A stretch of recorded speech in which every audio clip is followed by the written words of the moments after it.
always be here.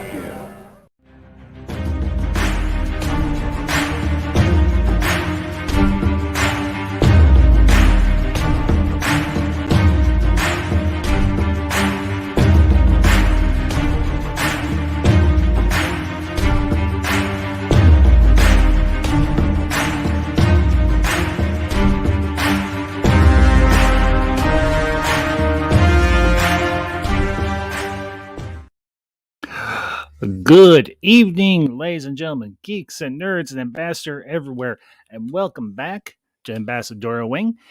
And I hope y'all are having a lovely weekend. Hope you're having a very blessed and peaceful Palm Sunday. And this evening, I am back with you all once again with another movie review. And tonight, got something a little special for y'all, something a little bit different.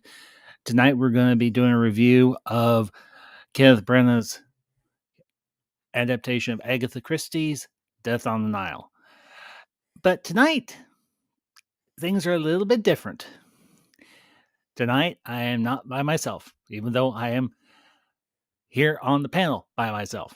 Tonight, we have a very special guest joining the Ambassador Wing, making her YouTube and Ambassador Wing debut, Madam Ambassador. And she will be chiming in as the stream goes along. But for right now, let's jump right in. And I want to say hello and all to those that are lurking or watching this live on Twitter or YouTube. Hope you all enjoy the stream. Hope you all enjoy the review. And of course, this will be a full spoiler review, so we will be revealing who done it. So, with that all being said, make sure you smash that like button, share this out with all of your friends, and if this is your first visit to the Ambassadorial Wing and you enjoy the content I am doing here and you want to be part of a community where we celebrate, we discuss, and we debate pop culture rather than bemoan it, hit that subscribe button, hit that notification bell, and join all the fun here. But with that being said, we don't stand on ceremony. We don't do a bunch of filler. We just jump right into the fun. So, all that being said, Kenneth Branagh's Death on the Nile, or shall we say Kenneth Branagh and Agatha Christie's Death on the Nile. Now, some full transparency. I have never once in my entire life read a single Agatha Christie book or murder mystery. I am familiar with her work. I know of her better known novels and so on, but I did not know this was one of hers. Honestly, when the trailer for this movie came out a year or so ago, I was like, ooh, I like this. I want to go see this. This has a cast I really like. I mean, it's got Kenneth Branagh, which I'm a huge Kenneth Branagh fan. Love his work both as an actor and a director. Obviously, we've covered some of his work on this channel, did a discussion on his adaptation of William Shakespeare's Hamlet, where he, of course, played the titular character of Hamlet. Well, young Hamlet, not old Hamlet. But obviously, he's done a lot of work in front and behind the camera. And I can say with no bluster whatsoever, I am a Kenneth Branagh fan. But also in this film, we have, of course, Gal Gadot, better known for her role as Diana Prince, or aka Wonder Woman of Themyscira, and got a whole lot. This movie has a very strong, a very good cast. And give me just a minute because I should have looked this up beforehand, but I didn't. I'm gonna look up the cast for Death on the Nile.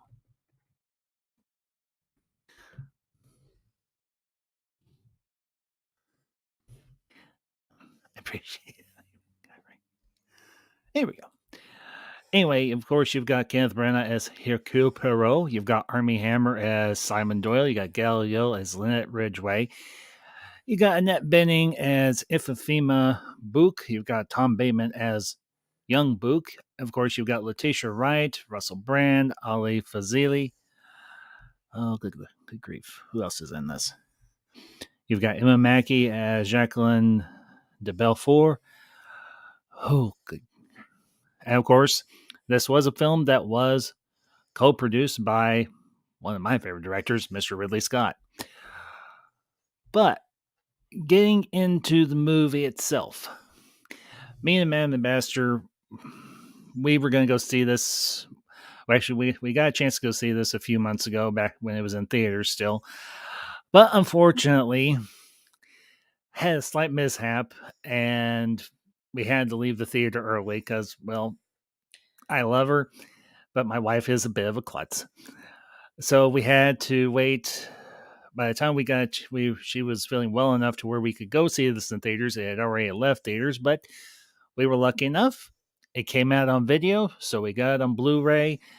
And also, if you want to see this film, it also is currently streaming on HBO Max. So if you don't want to, if you have a subscription to HBO Max, I highly encourage you go check this out. Go check out this film, and we're going to tell you pretty much why we enjoyed it, why we were excited for it, and anything across the board. So, hi, anything you want to add?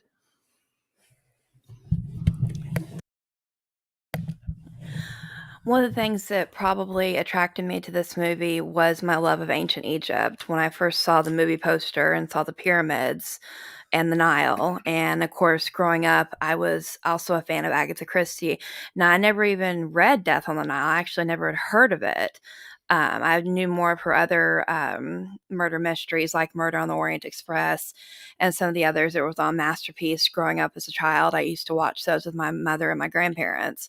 So learning that this was gonna be an Agatha Christie movie and also learning that, it was gonna be something that I enjoyed, which was ancient Egypt, I was really looking forward to watching it. Now, to go into a little depth about why we missed part of the movie, yes, I'm a klutz. I went halfway through to go get a bag of popcorn, and I fell down 5 steps of stairs and busted my ass.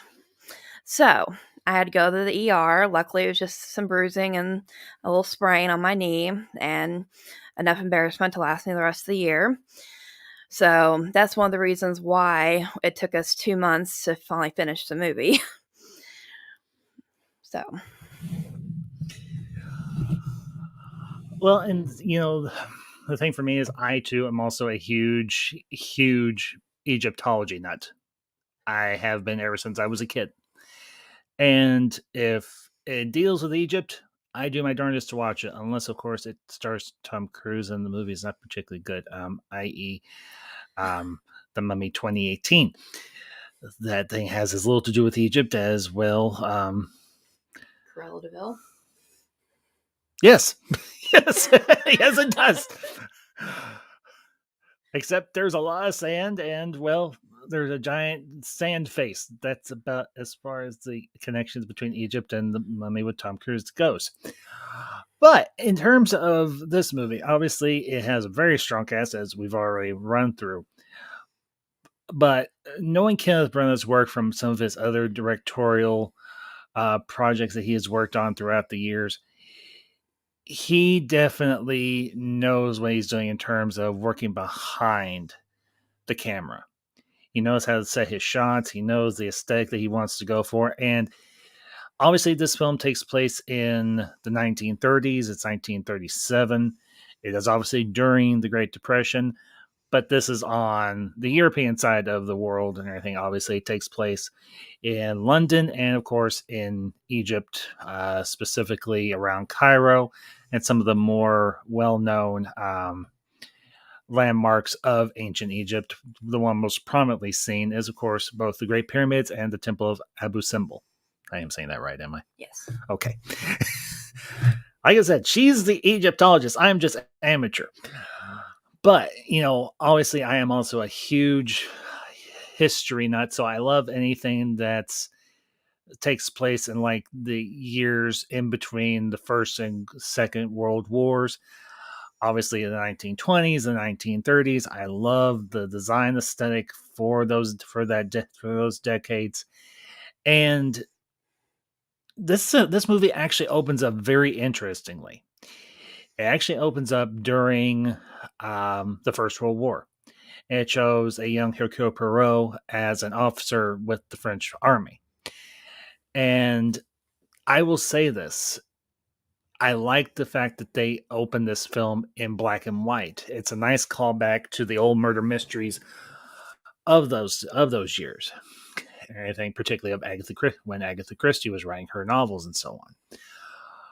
But the thing I found, and I will say this, the de aging of Kenneth Branagh's character as a young Hercule Poirot was actually, I think, was very well done. It was very seamless. And I will say this also: de aging technology has come a long way since. Well, the one I can most remember most prominently was X-Men 3: The Last Stand, and from what they were able to do then to what they were able to do with Kenneth Branagh in this film, it is very seamless. And you can see the detective abilities of Poirot in this prologue for the film. And it also shows why he has that very trademark mustache. And I think it's because he suffers of a some scarring to his face. Granted, it's not very um, horrific, but is still rather extensive, and I think particularly above his mouth and one side of his face. So the mustache was a nice touch. I won't lie. So Because back then, plastic surgery wasn't really being done, especially for men of the battlefield. And so the mustache was his way of covering that scar. And it also becomes his distinctive look that people recognize him for. Oh, there's Hercule Poirot, there's his mustache, that's who he is. yeah, and just a little heads up now. This will be a full spoiler review of the film. We will be going into who actually done it. And but I will say at the end of the film, there's a nice bookend scene where Hercule goes back to London to the same club where this whole adventure began, but he has shaved off the mustache and he walks in with no fanfare, no press, no nothing, and he's just sitting there listening to the musician, the blues musician that we see at the beginning of the film, and we see him with the scar, and it's like I said, it's a nice bookend because you see the first time you see him in after the prologue for the film or for the events of the film.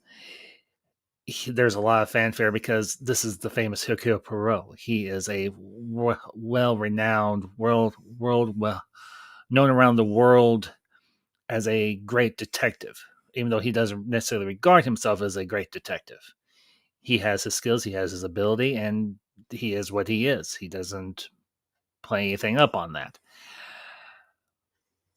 And I have to admit, I was a little surprised by the opening of this film, particularly when Perot arrives at the Blues Club in London, because the dance choreography and the style of dance was, to put it politely, somewhat more provocative than I would have expected. But also at the same time, it didn't necessarily surprise me for the simple fact that this was the 1930s in London. They were a little more, shall we say, open in how men and women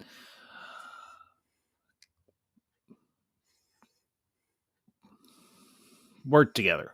Or, okay, work together, that's not right. How they socialize with one another, let me put it that way. Society was society was very, very different and was heading on the road to what it kind of is now with the provocative dancing. I also was not expecting to see it, especially from Gal Gadot. Not that she hasn't done anything like it before, but I wasn't expecting it because the last two films I've seen her in has of course, been Wonder Woman and Wonder Woman 1984. Um, and watching the dancing of Simon and his quote unquote first fiance, Jacqueline, it was it was very sexy, very provocative, and it was like almost makes you want to put on the brakes and like, is this really going to be a murder mystery or is this more about sex? That was my first thought that went through my head. Well, and, obviously, we're both adults here, we're married. So this sort of stuff doesn't necessarily bother us. But the thing I will say is it gives you kind of a more of an insight into the world of 1930s London.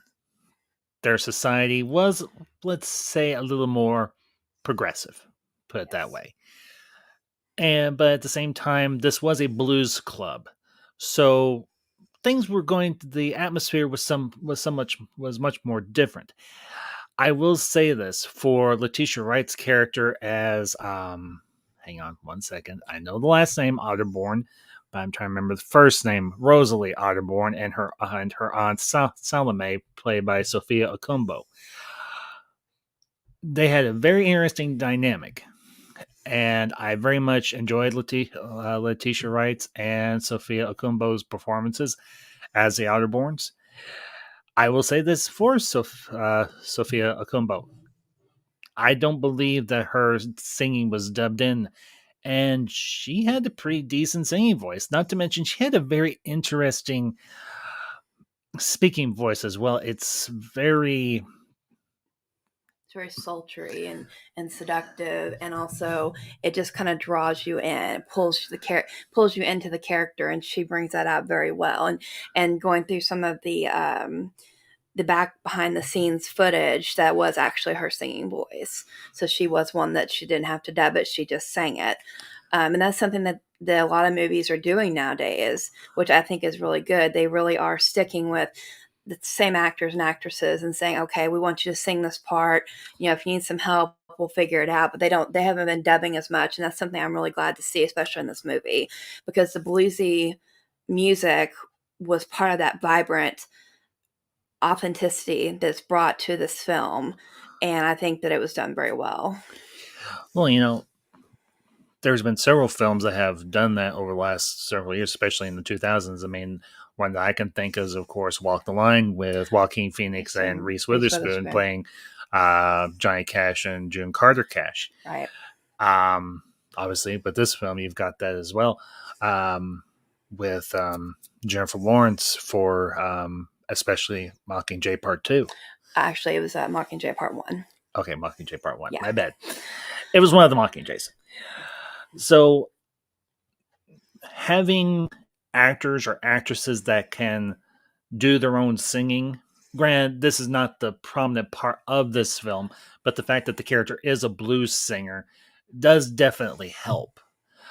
And it does help the character itself because um, it plays much more into the character and who the character is. Now, obviously, this is a woman of color. This is the 1930s. Even in London, I imagine she had to put up with at least a fair degree of prejudice, but probably not as much as she would over here, obviously, in the United States. Again, people in Europe and in London and Great Britain were a little more open-minded, which probably plays into why the style of dance in the blues club was as provocative as it was. It's obviously well known that the European mindset towards sexuality and that thing is a lot more not as restrictive as it is here in the States per se. It's more progressive. It is more progressive, and especially back in the 1930s. And that for me is an issue because it gives authenticity to the world that this story takes place in. Now, obviously, this is first and foremost an Agatha Christie mystery. This was her bread and butter. This is what she is known for. And I will say this. I was very surprised at all the twists and turns throughout this entire film. I mean, I love a good whodunit. Always have been a fan of murder mysteries. I mean, I grew up reading the cases of Sherlock Holmes. I remember watching the old black and white shorts starring Basil Rathbone and so on. So a good murder mystery for me has always been a good thing. I will say one of my all-time favorite whodunits, granted it's more of a slasher film slash whodunit, is of course Wes Craven's Scream from the first one in the 1990s, and of course all the sequels that it has inspired, and so on. But getting a little more into Death on the Nile, the the set design, I honestly have to say, was very authentic for the time, and the color palette that Brenna and the production design team chose for this film was very, very rich. And one thing too, watching the behind the scenes content that was available on the Blu-ray that we purchased, I honestly thought that they were literally filming in ancient Egypt in Cairo and the Cataract Hotel. And they actually built all these sets in Mhm. London. And while there is some footage of what it would appear like if you're looking from the boat and the ship and you're looking out over to the Nile, you do see some children laughing and playing. You see farmers working. Now that was what video that they did do, but the rest of the movie itself, the ship, the water surrounding it was all. I mean, the ship was built inside a building, and that to me was just astounding how far so much technology has come that we can believe that we're there on the Nile when in fact we're not. And to me, that was just really an exciting thing to see. And watching Kenneth Branagh be not just an actor with this, but being part of the production team, as you said, he Yeah. really brought brought the movie to life.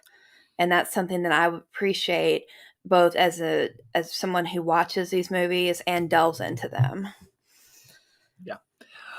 Well, and it is extremely impressive because the ship itself, the Karnak, it was built from the ground up. The interior sets of the first Cataract Hotel, all built. Obviously, a lot of the exteriors were CGI. I will say this: the set design for the little bit of the film where Perot and his best friend Book are um, around the Great Pyramids. It was seamless. It was actually it was very well put together. And that's the thing I love about digging into the making of on films is seeing how seeing how they do it, and then you watch the film and it's all so incredibly seamless. And it's a nice blend of the old and the new, all the practical sets that were built, the ship itself and its interiors, the interior of the Cataract Hotel, the interior of Abu Simbel, and so on. Very authentic, very realistic, and not exaggerated because while this is a fictional world, it does take place in the real world in a lot of ways. You can almost imagine that events like this would necessarily happen. I mean, obviously, murders happen all the time. But when you have the added mystique of it taking place in the 1930s and you have a character like Hercule Poirot played by Kenneth Branagh, you have Lynette Ridgway played by Gal Gadot, and she was excellent in this. You've got, I mean, like I said, you've got a cast in this film. You've got Emma Mackey as Jacqueline or Jackie de Belfort. Annette Bening, someone Uh, else, yeah, and and go ahead, go ahead, Samantha. and her character playing Book's mother. I mean, right off the bat, she has almost got this leave me alone. I'm in my place. You leave me be attitude that makes me think, oh, she might be a suspect. And that's one thing I like about this movie is there's so many twists and turns that you don't know who really is the killer until the end, and and they leave you with suspecting every single person, even as Perot is interviewing them and saying, "Well, they have an alibi or they couldn't have done it." It's still in the back of his head, as he said, "I have a brain that works. I have a mouth." I forgot what the thing. A mind that works and a mouth that speaks. That's it. Yeah, and that's true to the movie's context. The big thing for me is, was Brenna going to be believable as Perot? Now, obviously, he is reprising a role here because he played Perot in the remake. I imagine there's been numerous remakes of Murder on the Orient Express, but they did a remake of Murder on the Orient Express a few years ago, 2017. 2017. Thank you, honey. Um, I'm obviously definitely going to go check it out now because he was, I will say this, he was excellent as Perot in this, and I want to see what he did in Murder on the Orient Express. And want to say hello to the chat. Price is Right Reviews. Good to see you, buddy. Appreciate you being here as always. Hope you enjoyed the stream. Hope you're having a good day. As the little crawl says on the bottom, I'm not on my own this evening. Man Ambassador is joining me tonight. And glad to have you with me, honey. It's good to be here. Well, you're always here because we. Okay, yes, that's true, but it's good to be live on with you. I don't. You're fine, sweetheart. But you have a very interesting cast of characters in this film. You have Russell Brand, as I mentioned, and I'm not terribly familiar with Russell Brand's work. I know a little bit of it, but him as the let's see, where is he? Thank you, as Dr. Ludwig. For heaven's sake, hang on, Bessner. Okay, thank you, honey. The other half of my brain, ladies and gentlemen. It's called having a cell phone, and he uses a computer. Let's see. Definitely no, I haven't seen it yet, but I've seen Murder on Express. Pleasure to meet your missus. It's a pleasure to meet you as well. Price is Right review. That's Claim Price. Oh, Price. Okay, sorry. It's okay. It's okay, honey. You don't know them like I do. They're in all the time. Yeah, Murder on the Orient Express is definitely on our watch list coming up, because finding out during the making of it, I didn't realize that one of the characters' book, is it yeah, Book. He's actually in the Murder on the Orient Express, and I didn't know that. As well as being in a relationship with Daisy Ridley, who's also in the Murder on the Orient Express.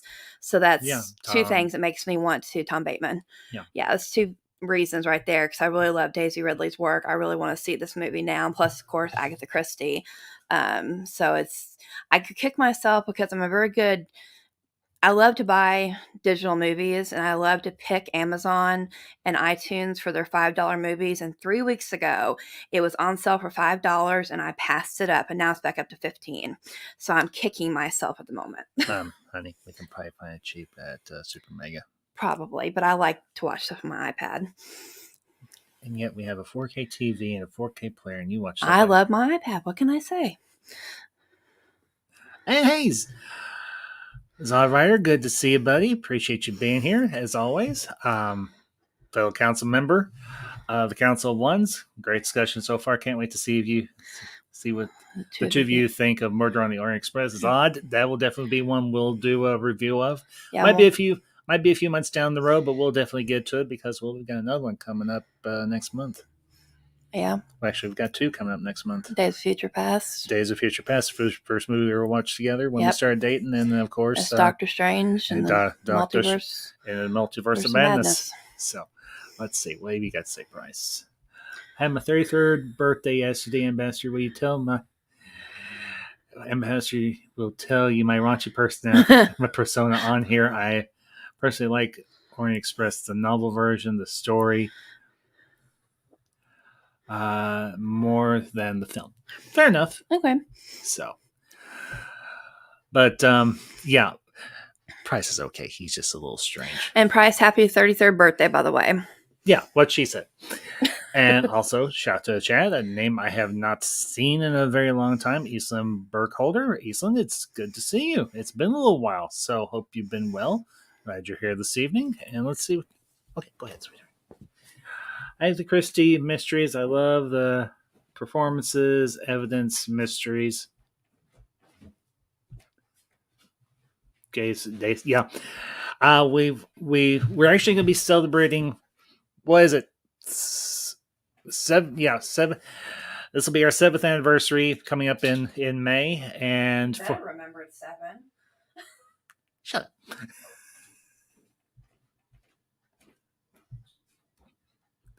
Let's see what you got to say, Zodrider.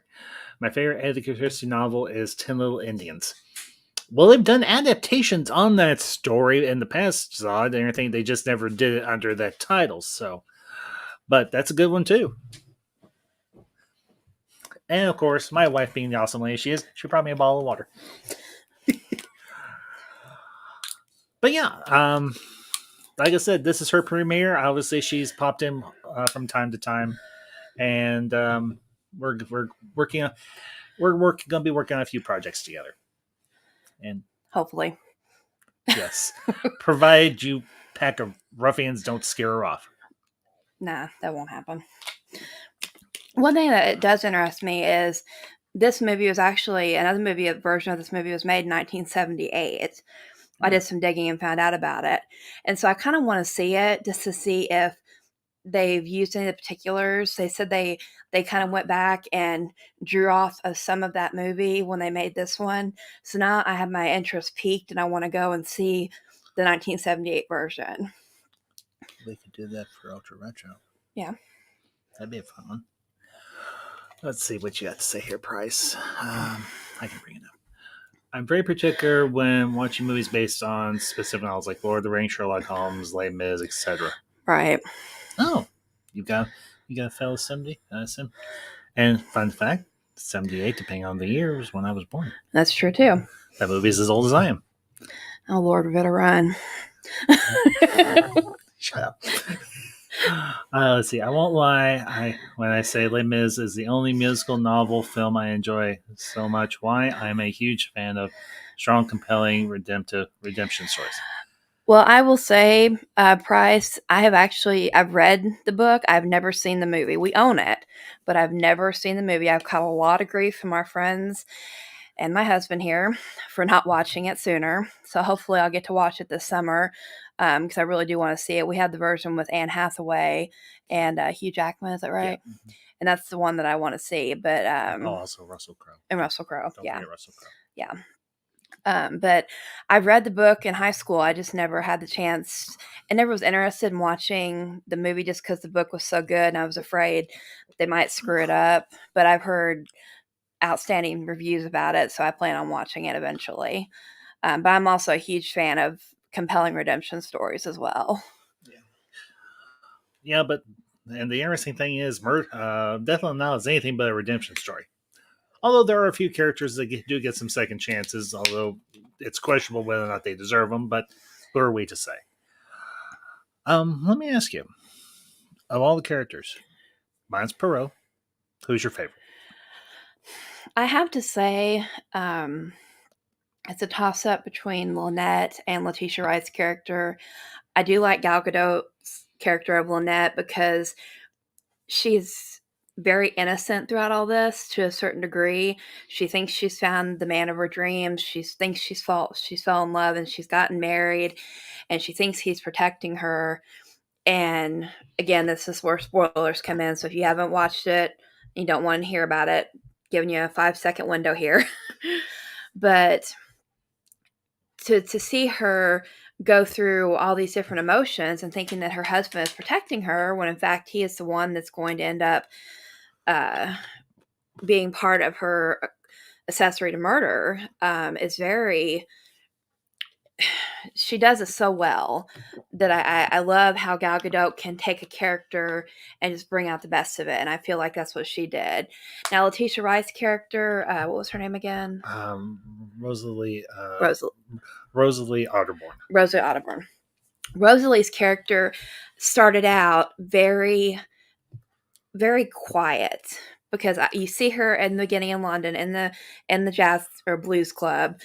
You see her having a few conversations, but you don't really get to know much about her until later on in the film. And then all of a sudden you see her just bam, she's on the screen. She's part of this mystery, and you almost wonder, well, is she part of the murder as well? Is she not? You don't really know. But I appreciate her as an actress being able to, because you think about some of the movies she's been in, for one, Black Panther, obviously, the Marvel movies. Mm-hmm. And so you know what she's capable of, just like Gal Gadot is with Wonder Woman. And so you see both of these women pulling out all the stops to give you a thriller. And with Letitia Wright's character, I felt like she did a wonderful job. And especially at the very end, too, because her fiance, Book, his mother, Annette Bening, cannot stand her. And to see at the end, to see them come together over his death was very touching to see, and I was glad to see it. Yeah, I'm inclined to agree, and obviously we know a lot of these actors and these actresses from more well-known properties. Like comic book movies are all the rage nowadays. We all know this, right? So it's nice to see these actors and actresses do something different. And I have to admit, I'm happy that Kenneth Branagh has delved into the world of Agatha Christie. Obviously, he's done Murder on the Orient Express. He's now done Death on the Nile. I wonder if he'll go on to do others, depending on how profitable they are. I mean, Kenneth Branagh has a very strong reputation as an actor and as a director. I mean, he He, just won his first Oscar after 18 times nominated. yeah, Granted, it was for Belfast, not this movie, but to see him finally win an Oscar was just such a tremendous thing because he deserved it. He's deserved so many awards that he has won or been at least been nominated for. yeah, and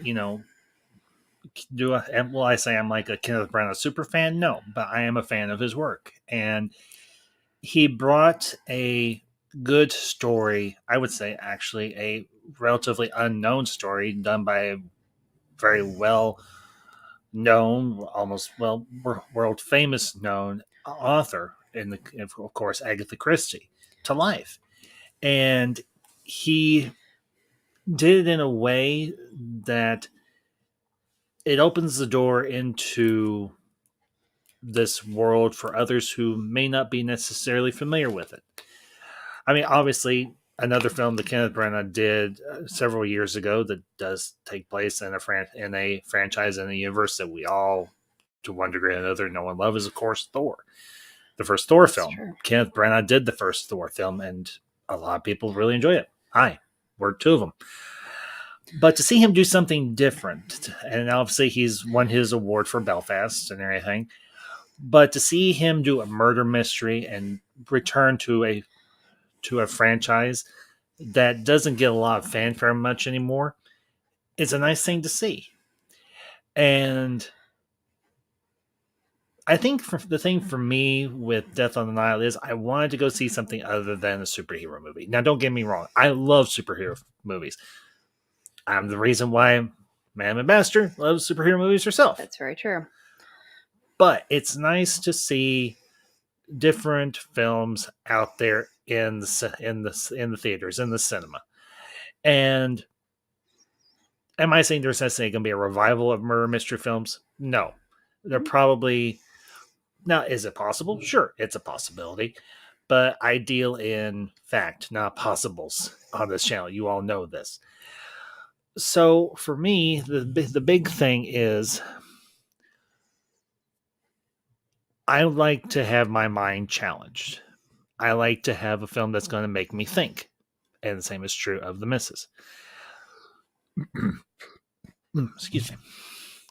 And what Kenneth Branagh did with the novel that Agatha Christie wrote was take you on a adventure and a mystery to figure out who killed Lynette Ridgway. And here's the thing: this movie has a body count. Yes, it does. By the time this movie is over, they're not just packing one body off of the Karnak, which is the name of the boat in the film, but also there are several people who get caught up in the whole affair of who killed Lynette, Lynette Ridgway. So to say that many people lost their lives because of two people's greed slash lust is no small thing. And I want to say hello to the chat, Mr. Tim's Talk. Tim's good to see you. I know I stopped by to say hello while you were doing your Moon Knight review. Hope that went very well. And for those of you that are watching this live or catch us on the replay, go check out Tim's Talk channel. He has crossed 500 subscribers, well on his way to 600. And I say kudos and well done, Tim. Very proud of you, buddy. We're closing out on 500 here as well. So keep going, buddy. And I appreciate you stopping in. Be careful out there. Be safe. And obviously, we will talk to you later and everything. So, but I want to get into some of the other characters in this film because, Well, yeah, I go wanted ahead. to bring up one Sure. one aspect that was interesting before we hit the murder part of the movie. Yeah, go ahead, sweetie. The part in the movie, probably about you go about 30 minutes in when they're at the Cataract Hotel. Some of the behind the scenes talk, and I did not know this until I watched it, was that Agatha Christie actually started writing Death on the Nile at the Cataract Hotel in the 1920s, which I found very. I thought that was just so cool. They could throw that twist in there like that. Hey, let's not only use this hotel that they built from scratch, but let's base it off the real thing. So I was very glad to see Kenneth Branagh do that and bring Agatha Christie even more into it. And I was also thrilled that the estate of Agatha Christie, her grandson, her great grandson, also, excuse me, also were executive producers of the film. So they had a hand in showing some of her work to Brannon and really helping to bring her story. I've never read the novel. My mother actually purchased it for me, so I'm going to be getting it soon. But from what I understand, the novel is not as dark as the movie. And if I'm wrong, somebody please correct me. I'm just going off hearsay on that. But they wanted to bring it together as best they could.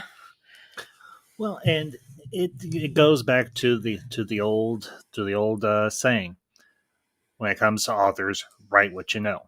That's true. So it's entirely possible that while Christie was at the Cataract Hotel, obviously staying there as a guest, maybe there was a real life murder that we don't know of at the time that took place that inspired her to write this whole story. Again, author, write what you know. And obviously, Christie and everything, she was in Egypt at the time when she started writing this. She got inspired by the surroundings and by the mystique of ancient Egypt and so on. And you know, you may know this better than me. Is there any type of curse around Abu Simbel? Not that I'm aware of, no, but I've not done a lot of research on it either. I've done research on the supposed curses around the pyramids, the Sphinx, Mm-hmm. um, but I'm not really sure about Abu Sim. I always pronounced it Abu Simbel, but I think it is Abu Simbel as they pronounced it in the movie. So if I say it wrong, just let everybody know that's just me. Years of a bad habit. So, and wanted to say hello to Chad, J Man. Good to see you, buddy. It's been a little bit. Just want to say a quick hello. I thought it was a pretty darn cool movie. I didn't see Orient Express mostly because I love the 1974 version. But after seeing that, I'm gonna go back and watch Orient. J Man, you're not alone there because we're gonna do the same thing, Yeah.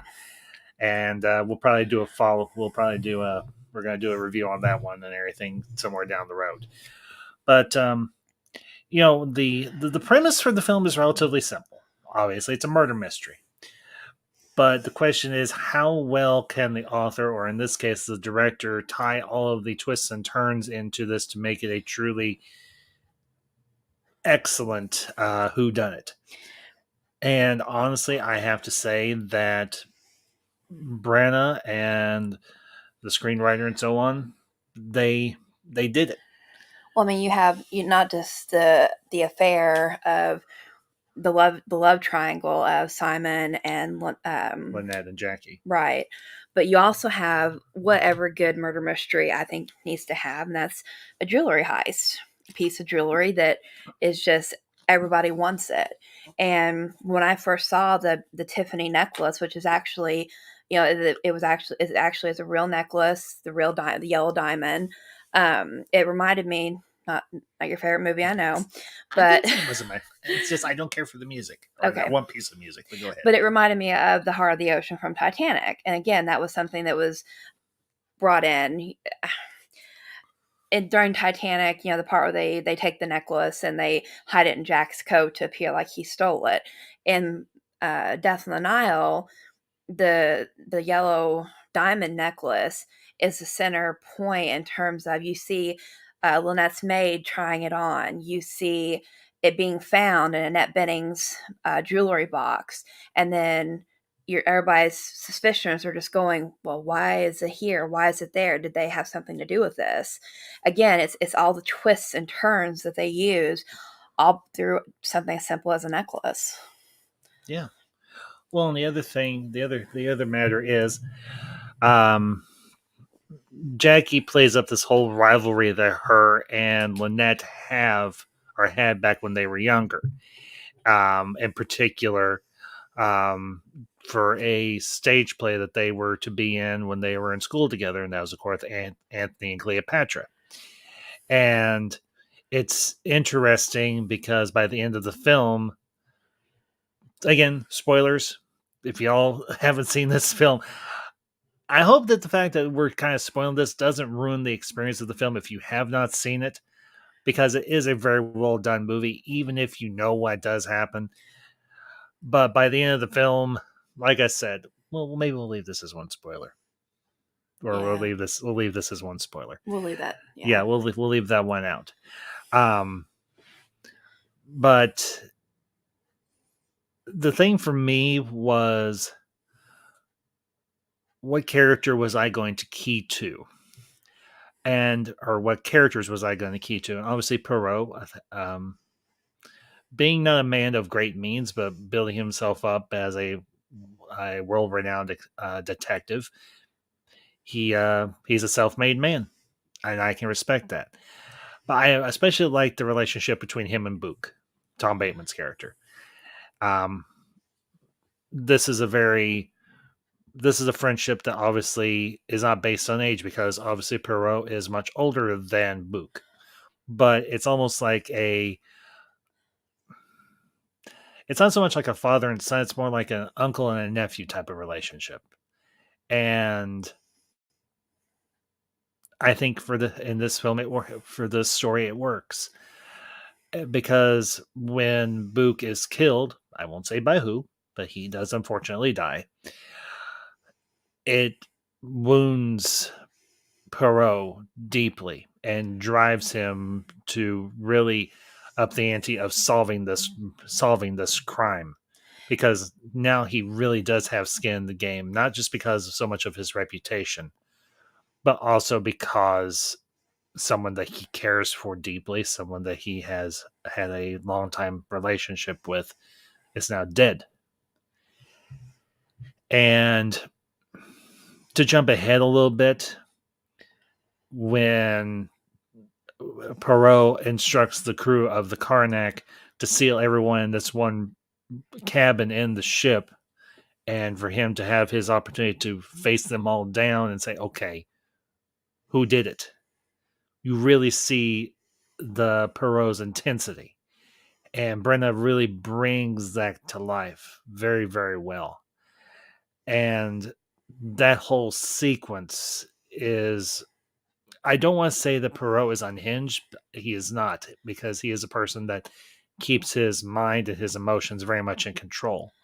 But in this instance, he is highly motivated to solve this crime, to bring justice for the one person on that ship that he cared about the most, and that was, of course, Book. Yeah, I mean, and also, I mean, the scene right before everyone is trapped in the main salon of the ship, right before Book is killed, you watch Brenna's intensity of telling Book, you lie to my face," and you see the emotion he's using is on his face, and you can tell how much he cares for Book enough to say, "Why are you doing this to me? We're friends, we're family practically." And so it was definitely it was a hard scene to watch, but Brenna, as always, has it took Perot's character and just brought it forward and to where he pulls out who actually did do the killing or the murders. Um, Yeah. And as we've mentioned, there is more than one death here. Obviously, Gal Gadot's character, Lynette Ridgway, is the main murder that Perot is trying to solve. But in the aftermath of her murder, several other people on the ship are also killed. But it's the same person who's carrying out all these different murders, and especially Book's. And One thing that I thought was interesting, and this is where all the twists and turns come in, when we first meet Book in Death on the Nile, his mother's there painting him on the pyramid. Later, when you see that same painting there on the ship, Book has been wearing a red jacket, but she's painted it green. And so it gave me cause to think she's hiding something. What is going on here? Well, what she ended up hiding wasn't nothing to do with the murders, but just the fact that she'd had Poirot on the case of her son and Letitia Wright's character, Yeah, um, Rosalie Otterborn. Rosalie, because of the fact that they were in love. She didn't feel like she was the perfect fit for her son, and even after Poirot admitted that she was through his investigations, she still didn't. And Annette Bening's character really, Euphema, I think is how you pronounce it. Hang uh, on. Euphema, yeah. yeah, Euphema. Her character really made me think that she had a lot to do with the murders. In fact, I was when I first went into this, I was dead sure because of her attitude and just everything that was going on around the ship and the Abu symbol and all the other different places that they went. Yeah, and that it's been a long time since I've seen Annette Bening in anything, honestly. So to see her back on, see her, obviously she's been doing other work besides this, but it's been a while, like I said, since I've seen her in anything. And I have to say, her as Euphemia Book, she was she her character didn't come off so much as, and obviously this is this involves a interracial relationship between Book and Rosalie, but you don't get the impression that it's race that bothers Euphemia. It's more a question of class.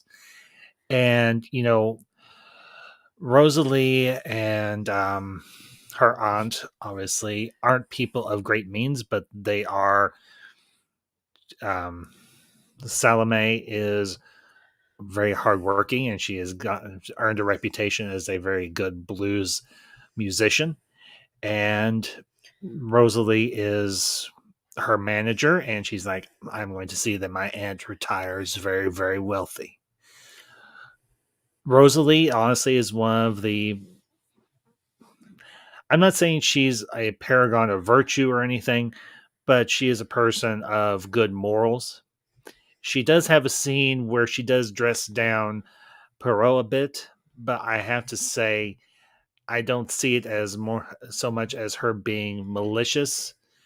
She is upset and offended because of Euphemia's actions. And it's in the aftermath of them discovering what Euphemia did, and using Perot to investigate Rosalie, that she does have that outburst.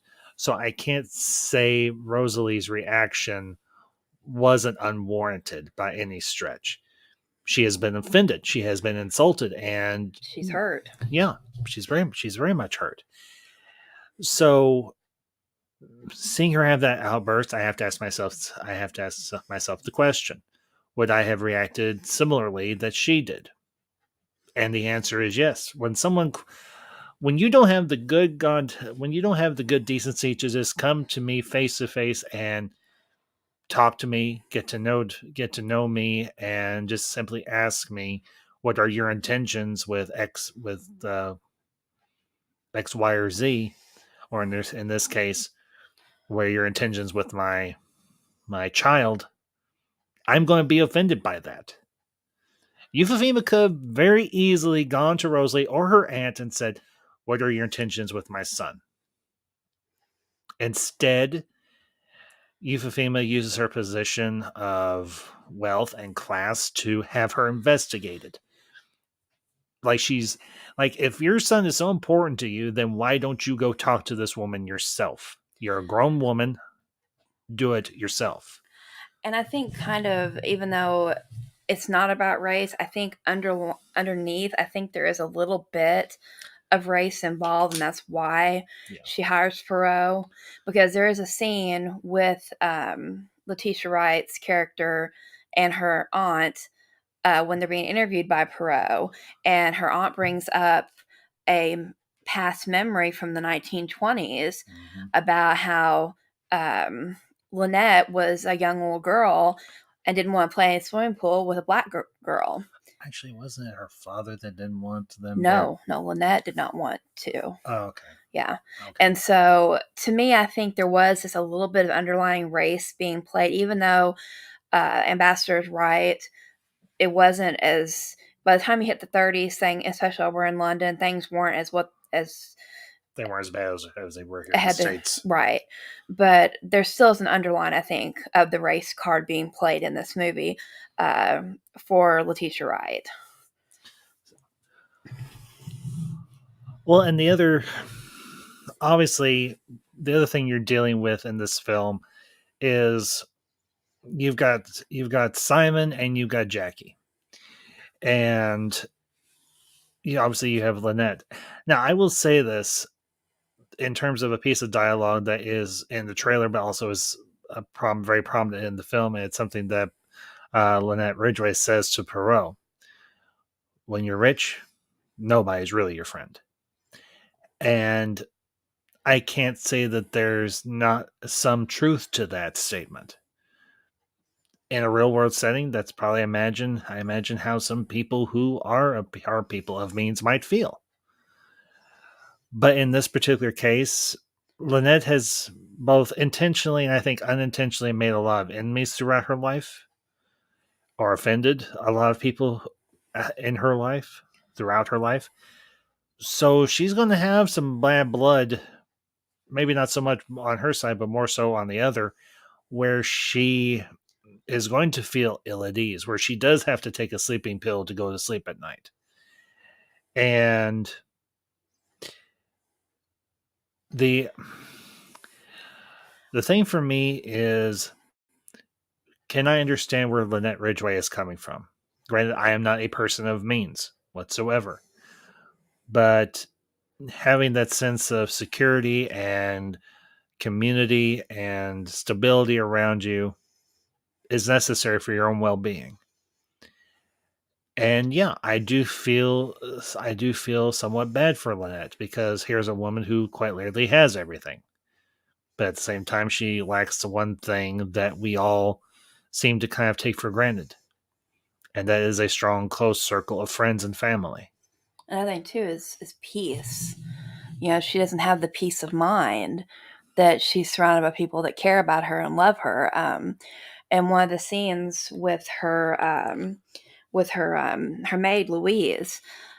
Louise, this is after Lynette's been killed, and Louise reveals that her and Lynette had had an altercation at the hotel, at the Cataract Hotel. In the movie, they didn't show it; it was a deleted scene.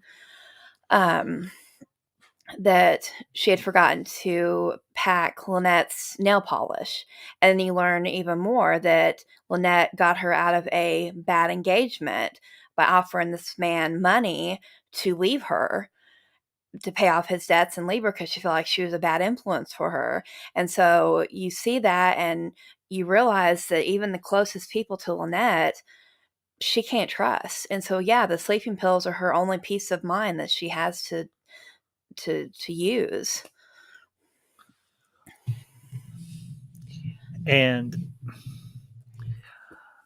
I think the one thing that Brenna was able to do very well was bring these characters to life in a realistic way, to give their motivations and to give their personalities a believability that we can see even now in 2022. I don't even know exactly when Death on the Nile was written.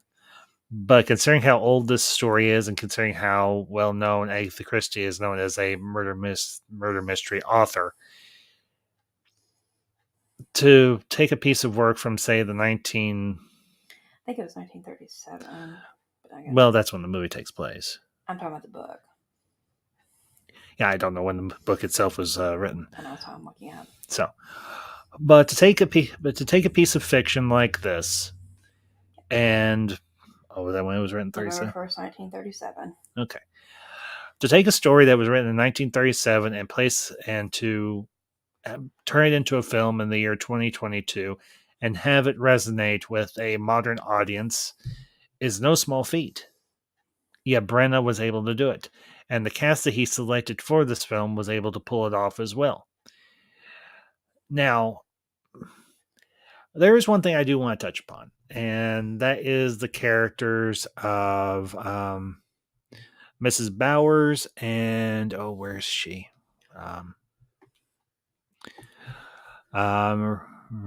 Maria Van Schuler, played by Jennifer Sanders and Dawn French. These are two very interesting characters. I'm not going to lie. One is a very outspoken, what is it, communist? I guess you could say that. Yeah. A very, very outspoken communist, and the other one is her nurse, quote unquote. And you could quite literally plop this woman, this character, down in the year 2022, and she would probably blend right in, minus her wardrobe. But here's the interesting thing. People like this did exist in 1937. This is not this is not the movie going, well, as some other people online would say, going woke. This was there were people in 1937 that did have this frame of mind. Communism is not a good thing. I am by no means endorsing it. I never will. And I'm by no means going political here. I'm talking about this in the context of this movie and the story. But you have Maria Van Schuler, who is a outspoken supporter of communism. She's an outspoken activist. Yes, she is an outspoken activist of communism. She has sold off her own fortune, given it to the communist movement. And there's an added wrinkle to the relationship between her and her nurse, Mrs. Bowers. Now, the character of Mrs. Bowers, she was formerly a person of means, but unfortunately her family lost everything in the crash of 1929. But you could almost say that these two women are very much on the fringes of society, because one is a communist, the other one is a former heiress, but they are also, well, to call it what it is, they're lovers. They're gay. Now, they don't ever come out and say it overtly. They address it very ambassadorially. They address it very, not seamlessly, but very they just touch on it just enough to let you know what's going on. Yes. Because Hercule Poirot is the one that says, tells them both, but people will kill for love. And you see them both look at each other and look at him, and it's like it clicks in your head, and it's like they're lovers. And it gives you another instance of, well, is this a pair, a suspect to the murder of Lynette Ridgway? What you also find out, too, is that the communist woman is also Lynette's godmother and stands to inherit a majority of her fortune. So that also puts another suspecting... another suspicion? Yes, another suspicion, excuse me, on her. But, all that being said, does that particular dynamic in the film detract from it? No, because it was, as far as I understand it, in the original work. So I'm not going to bemoan it or anything. I think it was handled very, very well into the context of most likely the book, and also in the context of this film.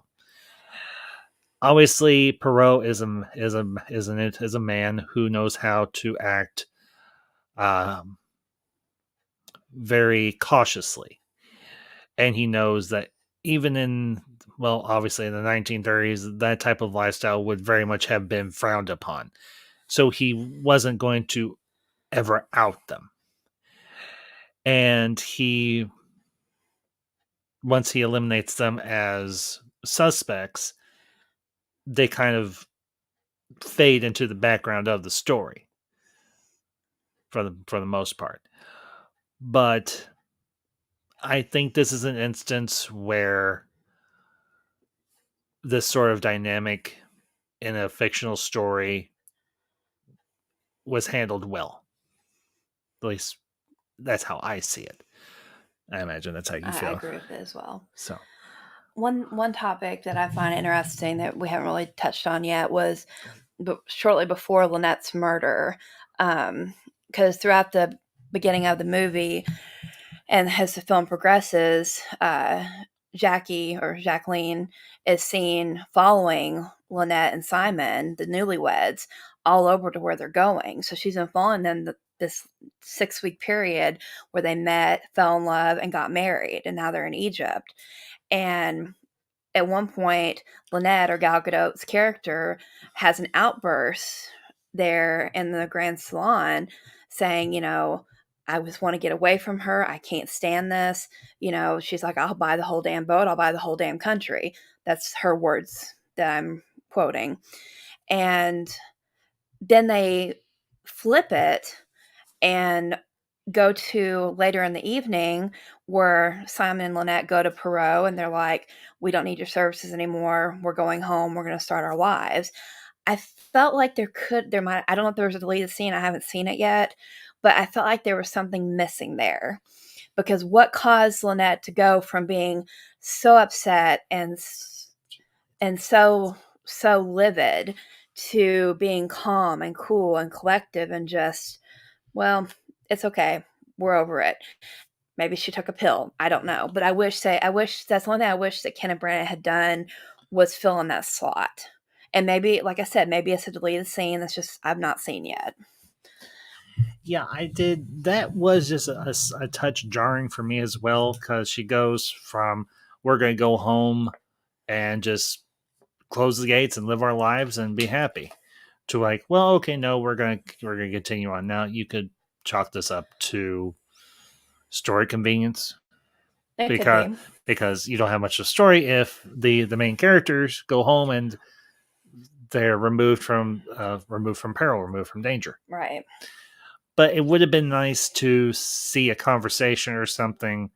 Granted, a conversation is alluded to, but it would have been nice to have seen that conversation where Lynette and Simon discuss what they're going to do next, and they say, "Okay, we'll go ahead and we're going to say, chuff off, Jackie. We're going to do what we want to do, and you can stuff it."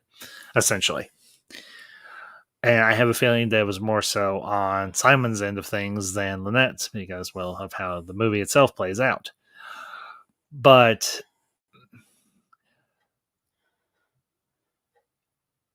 I have to admit, for a murder mystery, there isn't a lot of violence per se.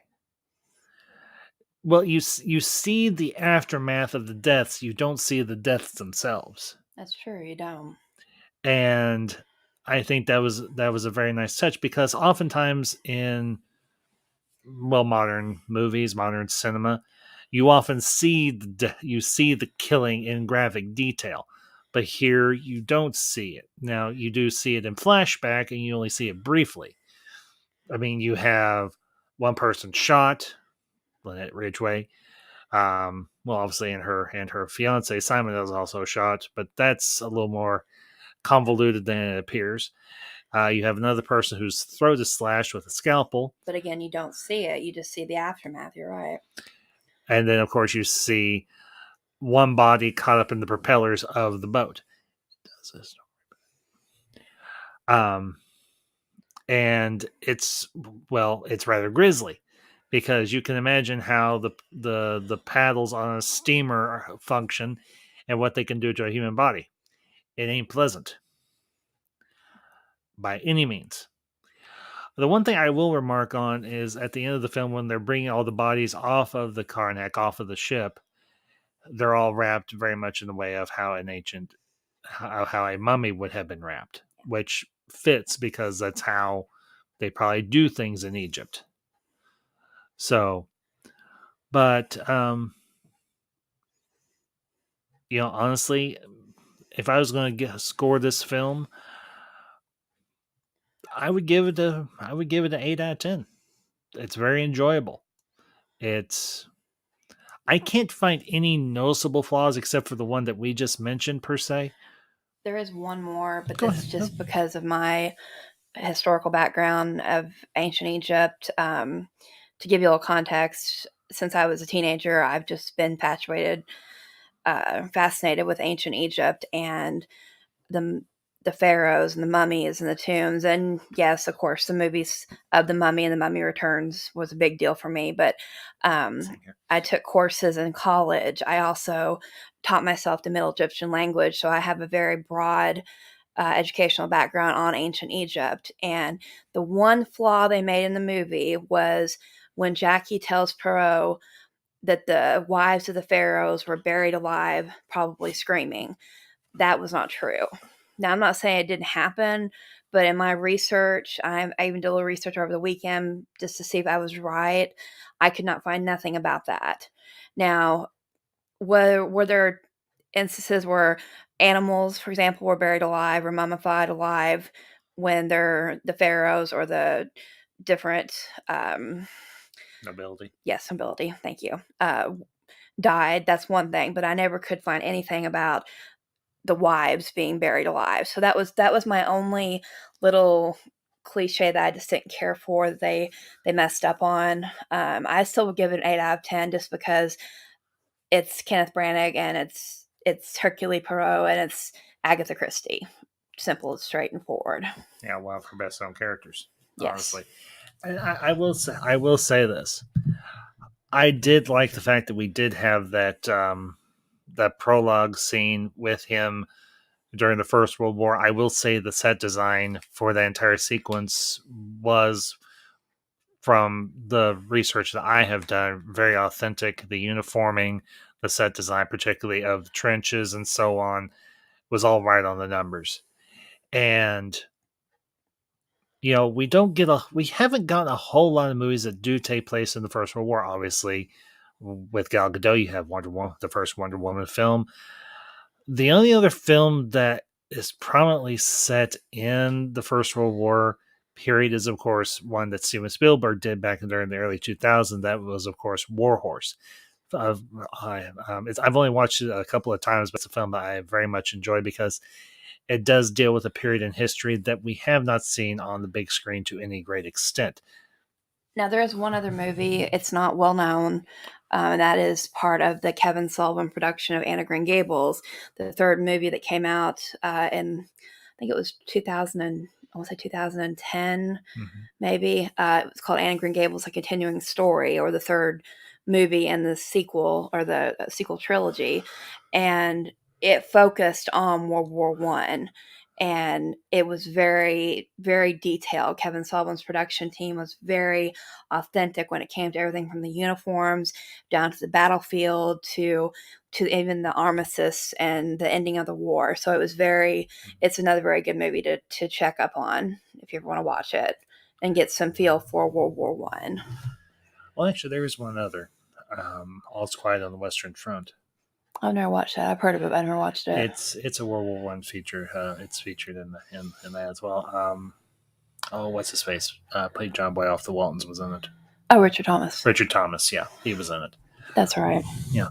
So one thing that surprised me, well, I guess it shouldn't surprise me, it's Rotten Tomatoes website. Audience score, like us, gave it an 82%, which basically is like an 8 out of 10. But Rotten Tomatoes gave it a 63%. Again, that's why we don't like Rotten Tomatoes. Yeah, you want to chuck Rotten Tomatoes at Rotten Tomatoes. Yes, you do. You will find they have Rotten Tomatoes and say, here's a whole handful for what we think of your website. But I think with all that being said, we're going to go ahead and wrap it up here. You got any other final thoughts on Death on the Nile, sweetie?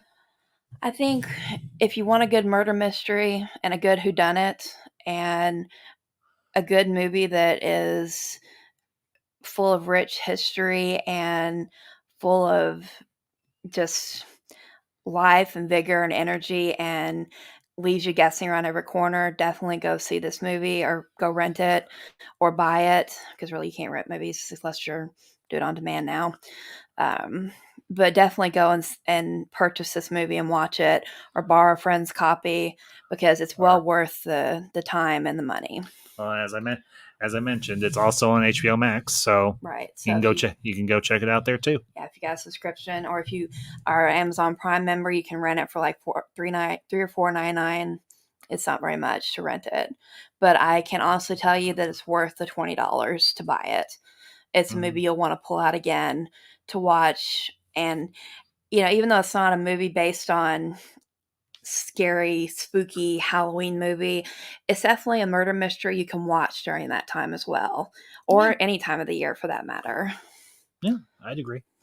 Um, my final thoughts on it.